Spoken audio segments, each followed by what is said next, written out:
ए गम गुसार मेरे दोस्त आजमाते नहीं, जो जा रहे हों मेरी जान उन्हें बुलाते नहीं। ये दर्द व गम के हैं किस्से तुम्हें रुलाएंगे, हो मुख्तसर भी कहानी मगर सुनाते नहीं। तुम्हें मिलेंगी दरीचे में मुंतज़िर शमें, कहीं भी जाएं हम आँखों को लेके जाते नहीं।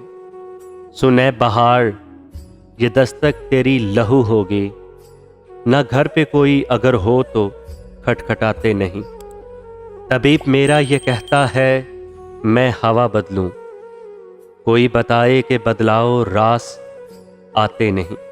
तुम अपने दिल का ये पिंजरा भी चाहे खोल रखो, हम ऐसे पंछी कभी पर को भी हिलाते नहीं।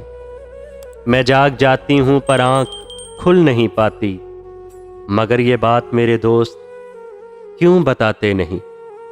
अजब नहीं है ये दिलशाद गम ज़दा घर में, चराग जलते नहीं या उन्हें जलाते नहीं।